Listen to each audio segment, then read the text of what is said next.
안녕하십니까. 둔산동 Q&A 공부방 동아쌤입니다. 이게 지금 이제 고교 학점제, 그렇죠? 고교 학점제가 발표가 이제 어떻게 보면 좀 갑작스럽게 나서 학원계나 이런 데서도 지금 이제 시나리오 생각하고 여러 가지 조사하고 그럴 거예요. 그래서 특별히 많이 나오진 않는데 상식적인 한도 내에서 한 번쯤 상식적인 한도 내에서 발생될 일들을 생각을 하는 게 필요할 것 같아서, 그렇죠? 이게 소설이 될지도 모르겠습니다. 그렇지만 한번 상식적인 한도 내에서 생각을 해보겠습니다. 왜 그러냐면 고등학교 선택을 하는 데 있어서 이게 두 가지로 이제 질문이 제일 많은 게, 첫 번째가요, A 학교를 가면 내신이 잘 나온대요. 내신은 잘 나오지만 이 A 학교 수준에서는, 그죠? 대회가 많은 것도 아니고, 그 다음에 입시에 특화돼서 입시를 경쟁적으로 많이 해본 경험이 있는 것도 아니고, 그러니까 그 다음에 이 학교 내신 자체를 그 학교별, 어떻게 보면 알게 모르게 학교별 서열 점수가 있어서 그 곱하기를 해버리면 0.9 해버리면 좋은 학교랑 비교를 했을 때 그 상대적으로 수시가 잘 되지 않거든요. 그러니까 이 학교에서 전교 1등을 해도 갈 수 있는 게, 예를 들어서 국립대, 충대, 충남대, 충북대 정도 수밖에 안 되는 학교들도 있거든요. 그러니까 수시를 했을 때 내신을 잘 받아도 이 정도밖에 못 가는데, B 학교를 가면 내신이 너무 빡빡해서 이렇게 물어보더라고요. 여기서는 1등급 나오는데 이 학교 가면, 이 학교 나오면 4등급 나오는데 어디를 갈까요? 선택의 문제라는 거죠. 그쵸? 그런데 이런 상황일지라도 그래도 생각은 해볼 수는 있다고 보면, 개방형 선택 교육 과정으로 되어 있는데, 이런 그 고교 학점제를 시행하는 학교들이 기존에 있어요. 학점제처럼 고교 학점제처럼 시행하는 학교 있는데 대부분이 굉장히 우수한 학교들이에요. 왜 이런 고교 학점제를 시행하는 이 학교들이 외국으로 유학을 보내고 그러면 선진국과 유사하게 한 시스템에서 학점들이나 아이들이 필요한 거, 그러니까 우수한 학교들에서 시행하고 있었거든요, 그전에도. 그러니까 자, 이렇게 보면 굉장히 간단한 논리로 상위권, 중위권, 하위권으로 봅시다. 중위권, 하위권. 이거는 고등학교에서 그 학생이 맞을 수 있는 점수예요. 근데 이제 이건 전부 다 저 개인적인 의견일 뿐인데, 상위권 학생들은 더 좋아졌어요. 왜 그러냐면 필요한 과목만 짜요. 필요한 과목만 듣고 개설해달라고 요청을 하고, 거기다가 이 필요한 과목들을 가지고 시나리오를 구성하기도 좋아졌어요. 그러니까 수시를, 어차피 상위권 학교는 수시로 많이 가거든요. 수시로. 최상위는. 근데 이게 두 개는 나눠야겠네요.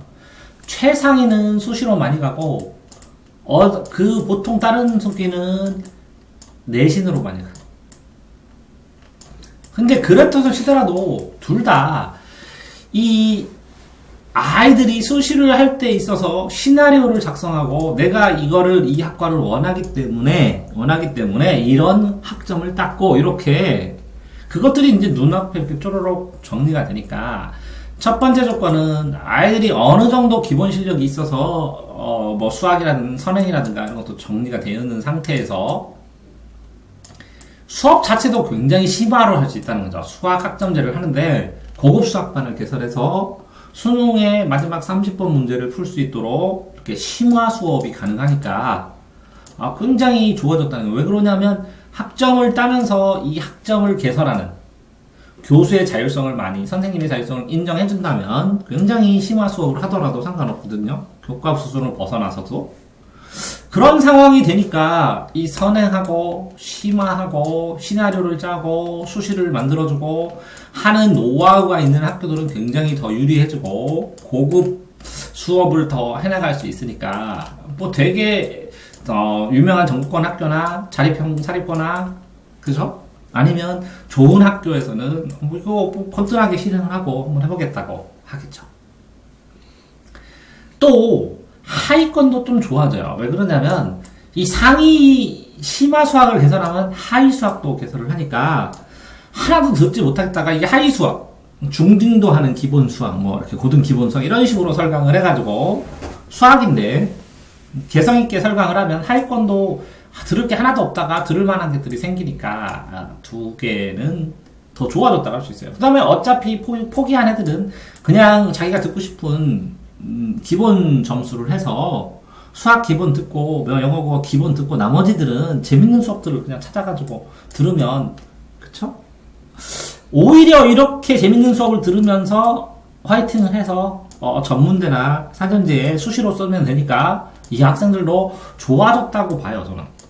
그러니까 상위하고 하위는 좋은데 문제는 중2가 힘들어요. 굉장히 힘들어져요. 왜 중2가 힘들어지냐면 첫 번째로 이게 선행이 안 됐으니까 선행이나 심화를 할 수가 없어요. 따라갈 수가 없어요.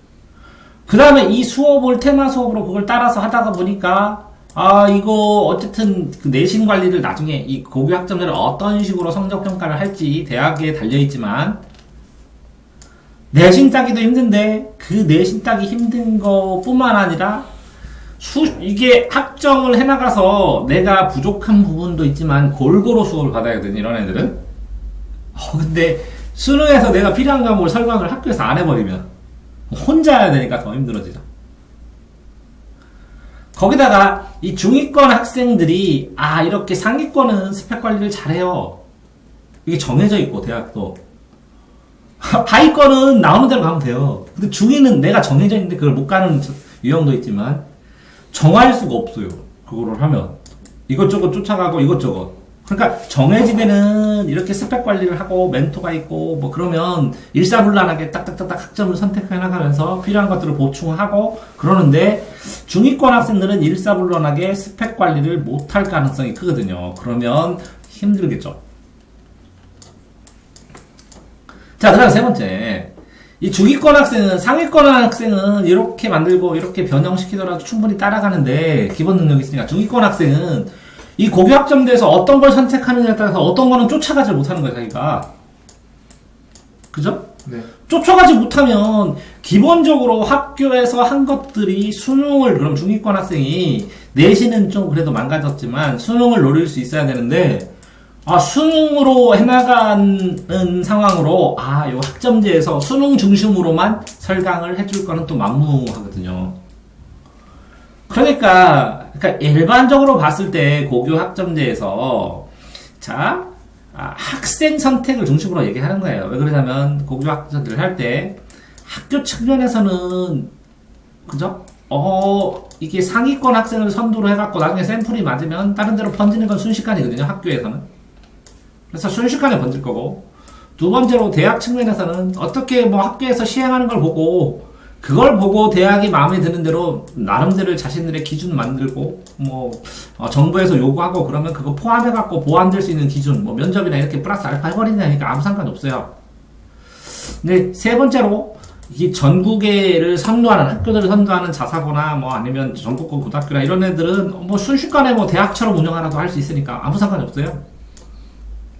그러니까 이 서울시에서 시작된 그 고교 학점제가 순식간에 퍼질 수 있는 가능성은 많다는 거죠. 그리고 공교육 측면에서도 이렇게 상위권 학생을 살리고 하위권 학생을 살리기 때문에 중위권은 따라가라 이렇게 한다고 치면 상위권을 넓게 보고 하위권을 넓게 본다면 중위권이 없잖아, 이분법으로. 네. 그러니까 이거 그냥 시행해도 받아들일 가능성이 크다는 거죠. 그런 상황에서 상위권은 괜찮고 하위권도 괜찮은데 중위권 아이들 그래서 올라가는, 그러니까 이게 뭐냐면 보통 중학교 때 준비를 한 다음에 이렇게 성적별로 잘라서 고등학교를 가잖아요. 그죠? 하위권 학교는 재미있게 하면 되니까 상관없고 상위권도 원래 할 수 있으니까 상관없는데 요 학교들이 또 학교 자체도 중위권 학교들이 진짜 문제가 될 거라는 거죠. 왜 그러냐면 이런 노하우도 없고 이런 할 능력도 없고 이것처럼 재밌게만 해도 안 되고 애들 대학을 보내면서 재밌게 해야 되는데 두 개의 목표가 중위권 학교에서는 중위권의 고등학교들은 충돌될 가능성이 있고 그죠? 중위권 학생들, 여기서 보면 상위권 학생들은 여기는 하위권까지 다 해결돼, 다 공부 잘하니까. 네. 이 학교 내에서도 중의가 문제되지만 요 학교 서열로 봤을 때 이 학교도 문제가 많이 발생할 거라는 거죠. 시행착오를 겪고. 그렇게 돼서 이 중위권 학생의 하위권이나 중위권 학생의 상위권은 또 나쁘지 않을 텐데 이 중위권 학생의 중위권들은 이제 역전의 기회라는 게 없어진 거예요. 없어질 가능성이 커요. 고등학교에서. 왜? 이게 내신을 해서 그래도 꾸준하게 공부하면서 쭉 따라가면 수능도 되고 내신도 되고 그쵸? 여러 가지 되는데 이 교고 학점제 학과목을 어떻게 만드느냐에 따라서 이 수능 공부가 안 될 수도 있고 내신은 따기 좋은데 네. 그런 다음에 이 내신 자체가 이걸 했을 때 이게 학점제 자체를 대학에서 이거는 정말 좋은 학점제였다라고 인정하는 것들이 학교 수준에 따라서 엄청 다르게 해서 뭐 개성 있잖아요. 그거는 별 가치가 없어. 이렇게 평가를 해버리면 여기서 애써서 그죠? 따라가서 중의를 해봐야 또 필요 없을 가능성도 있다는 거죠. 자, 그래서 고교 학점제 확산되고 시행될 거는 확실해 보이고, 그죠? 네. 그것들이 어쨌든 뭐 학교간 합치든 뭐 하던 나중에 입시는 지금 결정되는 게 아니라 대학에서 이걸 어떻게 평가하느냐를 뚜껑을 따봐야 하는 상황이 발생할 테고 현실적인 문제에 있어서 이 학교를 들어갔을 때 난 상위권이다. 그럼 고교 학점제 한번 해보자. 하위권이다. 그럼 재밌겠다. 제일 심각한 게 이제 중위권 학생일 테고 문제는 상위권 학생들은 이렇게 고교 학점제를 하면서도 이 학점제를 관리해주는 사교육이나 이런 걸 또 활성화가 될 테니까 이걸 타고 가면 더 수월하게 플러스 수능 공부할 수 있는 그런 역량 강화의 측면이 될 텐데 하위권은 어차피 과외를 안 할 테고 어설프로 중위권이 이걸 따라가느라고 또 굉장히 적응하느라고 그러니까 지금까지 있던 것들을 적응을 해서 이제 따라갈 만하니까 새로운 제도가 생겼으니까 굉장히 이제 변화도가 많아서 애로사항이 있을 것이다. 그러면 상위권들은 유지하기가 쉬울 것이고 더 그 전보다 이게 뭐냐 관리를 할 수 있다면 대학도 미리 정해놓고 자기 학과도 정해놓고 근데 관리가 안 되는 중위권이면 역전되는 기회를 상실하는 상황이 발생하지 않을까 뭐 조심스럽게 이렇게 상식적으로 생각을 해봅니다. 됐나요? 네. 어쨌든 고교 학점제에 대해서 다음번에 어느 정도 시행되고 그러면 이걸 보충해서 녹화할 수 있도록 노력하겠습니다. 고맙습니다.